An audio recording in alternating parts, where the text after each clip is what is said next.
Good morning and welcome to this week's Tuesday's Tutoring Tip.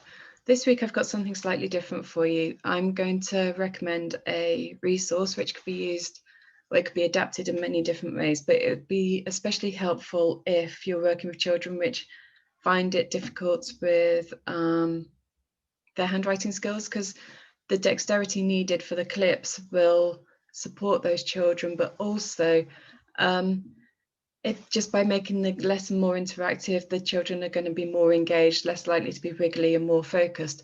So the way I'm going to suggest it is for spellings, but it could be adapted for maths or languages or anything. But what I'm suggesting is you'll need 2 lollipop sticks and a piece of string to tie across the top, and then you're going to need to secure the lollipop sticks down. So probably if I was you, I would either push them inside an upside down egg carton and perhaps put paper mache or blue tack or something in there to give those some weight to hold it down.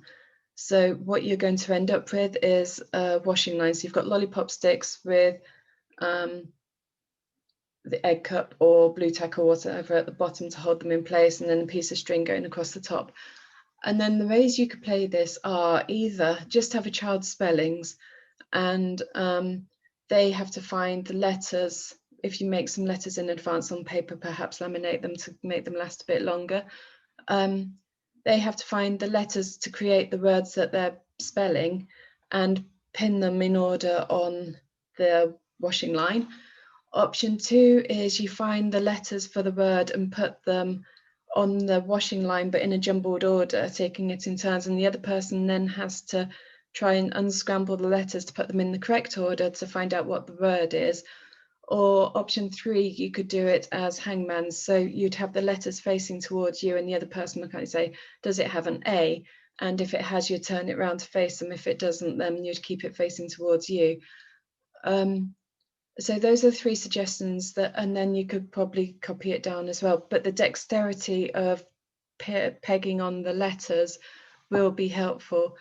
Another way you could do it is if you were to clip on the questions of a maths problem, and then they have to find the answers out of the numbers they have on the table.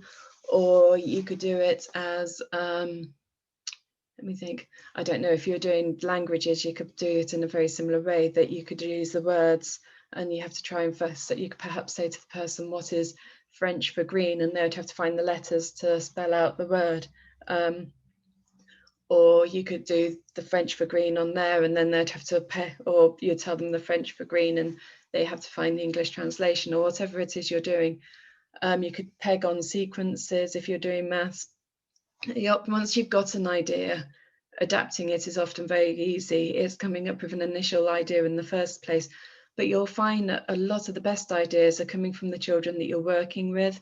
So always, if the child gives you a suggestion, listen to them, because the other thing is a child is a child and they know what other children like doing, or their peer group like doing. So they often come up with the very best suggestions. So always bear that in mind. Never stop listening, I suppose. Anyway, I hope you like the suggestion. Let me know what you think. Have a really good week, and I look forward to seeing you next week. Warm wishes and bye.